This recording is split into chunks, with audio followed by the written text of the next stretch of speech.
یو کس د مسواک باره کې تپوس کړی دی، مسواک وایي چې واجب دی که نه واجب نه دی، سنت دی. رسول الله صلی الله علیه وسلم فرمایي لولا ان اشق على امتی لامرتهم بالسواک عند كل صلاه. کچر زما امت په مشقت کې نه پریوته نو ما به دې ته حکم کړو چې هر مزد لپاره مسواک کوي، لیکن امر نه دی کړی. البته مستحب دی، ډیر لوی اجر دی پکې، واجب نه دی.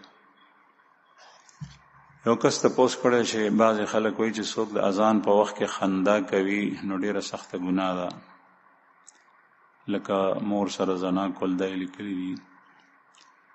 نو داسې ما نه دي کتلي، نه مې چېرته روایت کې اورېدلي مې کتلي. د اذان په وخت کې خندا په دوه قسمه ده. یو د اذان په وخت کې خندا، بل یو مجلس ګرم شوی دی، هلکان دي یا هر قسم خلک چې دی په یو بل څیز پورې خندا ده، خو اتفاقا اذان هم شروع شو. هغه خندا نه کفر دی نه ګناه ده. او یو دا ده چې اذان کیږي او یو کس په اذان پورې خندا کوي، دا کفر دی، ځکه چې استهزاء او تمسخر د شاعر الله او د دین د معمولی څیز هم کفر دی. یو وایي چې یو زنانه ده، د هغې سوال لا دی چې زه په کور کې خاوند سره پاتې کېږم او کله کله سوالګرې راشي په دروازه باندې ودرېږي، نو آیا د خاوند د مال نه زه هغه ته څه ورکولی شم؟ که زما خاوند اجازت نه کوي نو زما هم د خاوند په مال کې څه حق شته دی که نه چې زه فقیر ته ورکړم؟ نو جواب یې دا دی که ستا خاوند ته منع کړي یا هغه خفه کېږي فقیر ته ورکولو باندې، نو نشي ورکولی. رسول الله صلی الله علیه وسلم ته بعضې زنانه راغلې او هغوی دغه تپوس کړو، پیغمبر علیه السلام ورته وفرمایل، زنانه تپوس وکړو یا رسول الله روټۍ خوراک ورکول کجوره؟ وی چې دا خو زمونږ بهترین مال دی، دا خو خود نشي ورکولی ځکه چې موږ سره نور څه دي. خو دغسې نو چې د خاوند اجازت نه نو د خاوند په مال کې زنانه سائل ته نشي ورکولی. او که د خاوند اجازت وي صراحتاً دلالتاً اشارتاً عرفاً هر څنګه چې بیا ورکولی شي. مثلا دا ورکی خاوند و دانی ویل چې ورکو، خو چې دا ورکی نو خاوند وته کش نه کوي اعلی خوشحالي، نو دا دلالتاً اجازت دی، نو دا ورکولی شي. او دریم چې دې زنانه دا تپوس کړی چې د خاوند په مال کې زما څه حق شته او که نه؟ ولې نشته؟ شته دی پکې، لیکن هغه په دې صورت کې نه دی. ستا د جوړې جامې حق دی، ستا د خاوند سره کېږي. ستا د خوراک څښاک حق دی، ستا د خاوند سره کېږي. ستا په کور کې د اوسېدو حق دی، ستا د خاوند سره کېږي. لیکن ته د خاوند په مال باندې چورو لګو خلکو ته ورکو، دا خو حق نه دی. یو کس تپوس کړی دی چې یو حدیث کې راځي چې په ورځ د قیامت به دا ځمکه خبزة واحدة یو روټۍ وګرځي. سوال لا دی چې د قیامت په ورځ باندې به د ځمکې نه روټۍ جوړې شي، دا به د جنتیانو دپاره مېلمستیا وي. آیا دا صحیح ده او که نه؟ حدیث مبارک کې راغلی دي، خو د دې دوه تشریحات. یو دا چې څنګه روټۍ غونډه منډه وي او اواره وي، دغسې به دا ځمکه غونډه منډه او اواره شي، په دې کې به اونچ نیچ نه وي. قرآن پاک کې دي نه به غونډۍ وي نه به کنده وي، په دې کې دا به ټوله هواره شي د روټۍ غونې. مونږ چې مثال ورکوو پښتو کې نوم وایي داسې غونډ شی دی لکه روټۍ ته ګوره. دویمه دا چې دا به روټۍ شي او دا به مېلمستیا وي، لیکن الله جل شانه چې د څیزونو حقایق بدلوي نو هغه هر څه کولی شي، په هر څه قادر دی چې هغه د دې نه روټۍ جوړه کړي. بیا به داسې ناشنا روټۍ وي چې د هغې ذایقه به تا کله خوړلي. یو کس وایي چې ما 29 سپارې قرآن پاک حفظ کړی دی خو ما نه هیر شوی دی، او داسې لیکلي دي ګډوډ، خو مطلب یې دا دی چې ما اورېدلي دي چې قرآن هیرول لویه ګناه ده، په هغې ګناه کې زه راځم او که نه؟ او حدیث مبارک کې راځي چې کوم سړي قرآن پاک یاد کو او بیا هیر کو نو دا لویه ګناه ده. بعضې وایي چې دا هیرولو په لحاظ سره لویه ګناه ده، نور هم غټ غټ ګناهونه شته. خو به هر حال حدیث مبارک کې قرآن پاک ته یا د قرآن یو سورت ته یا یو رکو ته هیرولو ته نسبت د لویه ګناه شوی دی. البته بعضې حضرات علماء کرام وایي که چرې دې په یادو نشي ویلی لیکن قرآن پاک کې تلاوت کوي نه دا په دې ګناه کې نه راځي. او د هیرول نه مراد دا چې بالکل د قرآن پاک تلاوت پرېږدي او د هغې د ترجمې خیال نه ساتي. یو کس وایي چې د تسبیحات د فرض مونځ نه پس دي او که د سنتو نه پس دي. په دې کې دا تصریح نشته دی چې د فرضو نه پس او سنتو نه مخکې به یې کوې یا سنتو نه پس به یې کوې. دواړه گنجایش شته. مثلا سبحان الله 33 او 34 ځله چې وې نو دا وضاحت په حدیث کې نشته دی چې د سنتو نه به مخکې وې که د سنتو نه به پس وې. نو سحر مونځ پسې خو سنت نشته، مازدیګر مونځ پسې هم سنت نشته، البته ماسپښین ماښام او ماسخوتن پسې شته. بیا د علماء خپل ذوق ته څوک وایي چې فرضو پسې، څوک وایي چې سنتو پسې. زما خپله دا رائے دا ځکه چې دې کې تصریح نشته په حدیثو کې، نو گنجایش پکې شته دی چې سړی کومو فرضو پسې سنت وي یا وتر، هغه سنت او وتر وکې نو هغې پسې وایا. ځکه چې په احادیثو کې ډېر احادیث دي چې په هغې کې راځي، هغه حدیث ما لوستي دي، ما ته معلوم دي چې په ورځ د قیامت به د بني آدم فرض وکتې شي. که په فرضو کې نقصان راووتو، مثلا اخلاص پکې نو، د آداب و خیال نو ساتلی، نو دغه کمی به د فرضو د سنتو د نفلو نه پوره کېږي. نو چې کله تا ماسپښین فرض مونځ ټیک نه کړي نو دې پسې چې سنتو کې نو د هغې نه به دا کمی پوره کېږي. دغې وجې نه دې سنتو ته مکملات او متممات هم وایي. متممات او مکملات مطلب دا هغه فرض مکملون کی. نو متمم شی تتمه او تکمیله پکار دا ده چې غسیس پسې متصل ولګي، نو دا فرض پسې متصل پکار دی. او دا سبحان الله چې دی هغه د مونځ جنس نه دی، او دغسې د هر یو عمل سره ده. که د یو سړي په ورځ د قیامت په زکات کې نقص راووتو نو بیا به د ده د زکات دا نقص پوره کېږي د نفلي صدقو نه. او که د یو سړي په روژو کې فرض روژو کې نقص راووتو نو دا کمی به پوره کېږي د نفلي روژو نه. دغسې که په مونځ کې نقص راووتو نو دا به د نوافلو نه، د مندوباتو نه، رواتبو نه پوره کېږي.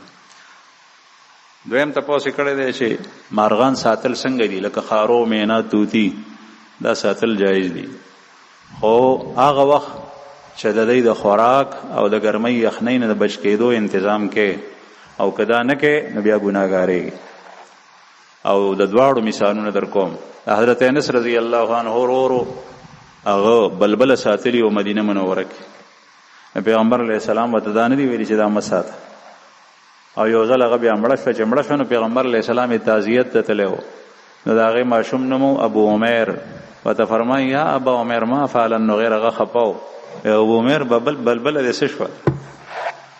نو دې نه معلومیږي علما وایي چې مارغه ساتل جایز دي، او چې کله د خوراک څښاک او د یخنۍ ګرمۍ انتظام یې نه کوي بیا ساتي نو بیا ګناهګارېږي. د هغې مثال هم شته، بخاري شریف کې حدیث دی چې یو زنانه پیشو ساتلې وه او بیا په څه وجه هغه پیشو پنجره کې بنده که، نو نه خوراک څښاک ورکولو نه پرېښوه چې ځان ته خپله خوراک پیدا کړي. نو د الله رسول فرمایي چې د هغې په وجه دا جهنم.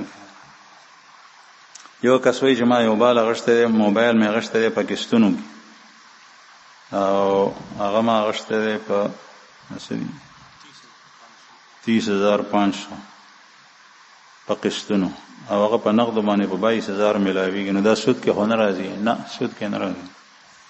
یو کس وایي چې یو سړی د سرسایه د روژې په میاشت کې ورکړي ده، نو دا څنګه د اختر ورځ باندې نه ده ورکړي؟ نو ادا کېږي چې نیت یې د سرسایه کړی وي، په روژه کې ورکړي هم کېږي. یو کس وایي چې په باتروم کې کپړې ځوړندول ګناه خو نه ده؟ نه ده. یو کس وایي چې د خطبې دوران کې درود شریف ویل لا څنګه دي؟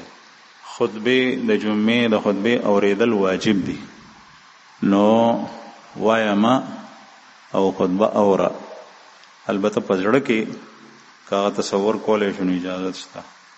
یو کس وایي چې مړی په تابوت کې دفنول د دې څه حکم شته؟ نو اس به په تابوت کې بندول نه دی پکار، بلکې د خاورو لحد جوړ که په هغې کې مړی کېده. او که چېرې داسې ځای چې هغه قبر شړدېږي، غورځېږي، خطری وي، نو بیا پکې بندولی شي. یو کس وایي چې یو مولانا صاحب په یو اجتماع کې خادي ده یا بل یو پروګرام دی، دعا غواړي او هغه د متکلم صیغې استعمالوي. په دې لویه مجمع کې د متکلم صيغه استعمالول ټیک دی او کنه؟ نو چې د متکلم صيغه نه استعمالي نو کومې صيغه به استعمالي؟ متکلم صيغه خو به استعمال یا الله مونږ وبخه، یا الله مونږ ته دارا کې دا ټول متکلم صيغه دي. خو ته تاسو کې خطا شوی غالبا ستا مطلب دا دی چې د واحد متکلم صيغه استعمالول شي. نو دا د امام په باره کې حدیث کې راځي چې کله امام امامتی کوي هغه دعا غواړي نو هغه ته پکار دی چې هغه د مقتدیانو سره خیانت نه کوي، او خیانت دا دی چې دعا مقتدیانو ته مزور کو او دعا ځان ته غواړي، صرف هغه ته نه غواړي، نه هغه ته دی غواړي. یو کس د بینک په باره کې تاسو کوي بینک کې سود اغشتل او سودی کاته کې پیسې کې خل حرام دي. یو کس تاسو کړي دی چې ما بلاره کې یو نوٹ اومن تو هغه موجود کو ما سره شپږ میاشتې او بیا د هغې نه پس زما مشر زوی زما نه غلا کو ویې خوړو. اوس ما ته څه کول پکار دي؟ تا هم خطا کړي دی او زوی هم خطا کړي دی. تا ته پکار دا و چې نوټ د نه اوچتولی او که اوچتې نو په دې نیت به اوچتې چې زه مالک ته رسوم، که په دې نیت اوچتې چې دا زما شي نو ته غلې، او که په دې نیت اوچتې چې مالک ته رسوم نو ته سوچ وکړه چې ته به دا مالک ته رسولی شي، که نه شي رسولی نو پرېږده، او که رسولی شي غالب ګمان دی دی نو بیا یې اوچت که بیا مالک ته د رسولو دپاره ځان سره محفوظ کړه. اوس که مالک نه نو زمونږ امام صاحب وایي چې فقیر او مسکین ته یې ورکړه، او شوافی حضرات وایي چې تی خوړی شي پخپله. یو کس تپوس کړی چې یو سړی دی هغه نه په تېر وخت کې ډېر مزونه قضا شوي دي، لیکن هغه ته بلکل دا پته نشته دی چې ما نه دومره مزونه قضا شوي نه د ورځې پته لګي، دی به څه کوي؟ نو دا خو ورته پته دی چې ما نه مزونه قضا شوي، خو صحیح تعداد او تاریخ نه معلوم. د هغې طریقه دا ده چې دا مزونه قضا راړل شروع کړي، او د هغې طریقه دا ده علما وایي چې مثلا د ماسپښین وخت شي یا د ماسپښین وخت نه دی بل وخت دی هغې کې قضا مز کېږي، نو دی وایي چې ډومبې د ماسپښین قضا شوی مز ادا کوم، ډومبې د مازدیګر قضا شوی مز ادا کوم، او چې بیا یې سبا کوي نو بیا هم وایي چې ډومبې د ماسپښین قضا شوی مز دغسې تر اخره پورې ته سوچ یې د ده زړه مطمئن ني په دې خبره چې اوس به هغه مزونه پوره شوي نو تر هغې پورې دی کوي. یو کس وایي چې یو بوډا عمر رسیده سړی د خپل ښځې د فوت کېدو نه پس یا د هغې په موجودګۍ کې بل واده کولی شي او که نه، او بل واده کولی شي. دا د خلکو غلط رسم دی چې فلانکۍ شرمېږي م نه وګورو ته د 15 کالو شو د 15 کالو شو بل واده وکړو، نو دا غلطې خبرې دي، د دین خلاف خبرې دي. سړي ته اجازه شته خو د ښځې په رضا او صلاح باندې په زور نه. مثلا چې کومه ښځه دته منتخب شوي ده هغه مور او پلار په زور باندې د پیسو والا دی دته یې ورکوي، د هغې صلاح نه ده، دا نکاح ناجایز دی.